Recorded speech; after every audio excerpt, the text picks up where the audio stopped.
اثر نہیں ہوگا، اور شاید یہی وجہ ہے کہ ان میسائل سٹیز کو ایران کی آرمی کی ریڑھ کی ہڈی مانا جاتا ہے، یعنی آپ یہ کہہ سکتے ہیں کہ اس کی سب سے بڑی طاقت ہے۔ اس کے علاوہ یہ دیکھا گیا ہے کہ وقت کے ساتھ ایران کی ملٹری رینک بھی بڑی تیزی کے ساتھ بڑھی ہے، یہ اتنی تیزی کے ساتھ طاقتور بنی ہے کہ آج کے دور میں یہ 17 نمبر پر آ چکی ہے اور اسرائیل کو بھی پیچھے چھوڑ چکی ہے۔ ان کے پاس 10 سے 11 لاکھ کے قریب فوج موجود ہے، جس میں سے 5,75,000 ایکٹیو ہیں۔ ایران کے پاس اس وقت لگ بھگ 543 ایئر کرافٹس موجود ہیں، جس میں 90 تو ٹریننگ جیٹس ہیں، جبکہ کچھ اٹیک ہیلی کاپٹرز ہیں، 200 کے قریب فائٹر جیٹس، اس کے علاوہ ملٹری کے باقی دوسرے امپورٹنٹ ایئر کرافٹس ہیں۔ اب کیونکہ ایران کے پاس ہزاروں کی تعداد میں راکٹس اور میزائلز ہیں، تو اسی لیے راکٹ کو پروجیکٹ کرنے کے لیے بھی اس کے پاس 2,845 کے قریب راکٹ پروجیکٹرز ہیں، جبکہ 7,600 کے قریب اس کے پاس آرمرڈ وہیکلز بھی موجود ہیں۔ بات کر لیں اگر نیوی کی یعنی کہ جل سینا کے بارے میں، تو اس کی نیوی کے پاس بھی 19 کے قریب سبمرینز موجود ہیں۔ انٹرسٹنگ بات یہ ہے کہ ایریا کے معاملے میں بھی اس وقت ایران کافی بڑا ہے اور پوری دنیا کا 17واں سب سے بڑا دیش مانا جاتا ہے۔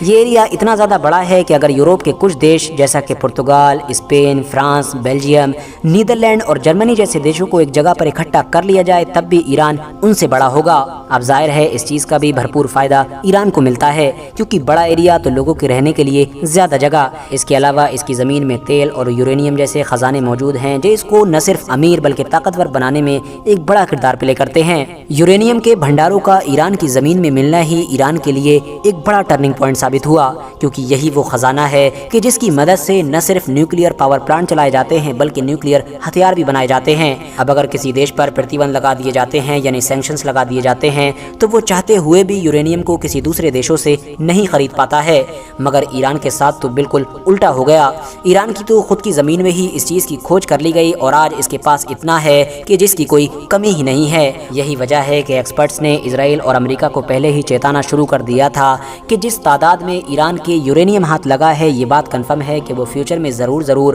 اپنے نیوکلیئر پروگرام پر کام کرے گا، جو شاید اب یہ چیز سچ ہوتی ہوئی بھی دکھائی دے رہی ہے۔ بات کر لیں اب اگر ریجنل پاور کے بارے میں، تو مڈل ایسٹ میں اس وقت ایران کو سب سے تیزی کے ساتھ ابھرنے والا دیش مانا جا رہا ہے، ایک ایسا دیش کہ جو اگر اسی ٹرینڈ کے ساتھ آگے بڑھتا رہا تو بہت جلد ہی فیوچر میں مڈل ایسٹ کا سپر پاور بن جائے گا۔ وہ اس لیے کیونکہ مڈل ایسٹ کے زیادہ تر دیش آج کی ڈیٹ میں یا تو ایران کے انڈر میں رہتے ہیں یعنی اسی کی سنتے ہیں، اور اگر جو اس کی نہیں بھی سنتے تھے اب ان سے بھی دھیرے دھیرے اس نے دوستی کر لی ہے۔ کل ملا کر آخر میں اب صرف اور صرف اس کا ایک ہی ٹارگیٹ رہ گیا ہے اور وہ ٹارگیٹ ہے اسرائیل۔ فی الحال دوستو آج کی اپنی ویڈیو کو ہم یہیں پر ختم کرتے ہیں۔ امید کرتا ہوں کہ آج کی اس ویڈیو سے آپ لوگوں کو بہت زیادہ انفارمیشن ملی ہوگی۔ ویڈیو پسند آنے پر نہ صرف ویڈیو کو لائک کریں بلکہ اپنے فرینڈز کے ساتھ بھی ضرور شیئر کریں، اور اسی طرح کی نالجیبل اور ہسٹوریکل ویڈیوز ہمیشہ دیکھنے کے لیے ہمارے اس چینل کو سبسکرائب کرنے کے ساتھ ساتھ بیل آئیکن کو بھی ضرور پریس کریں۔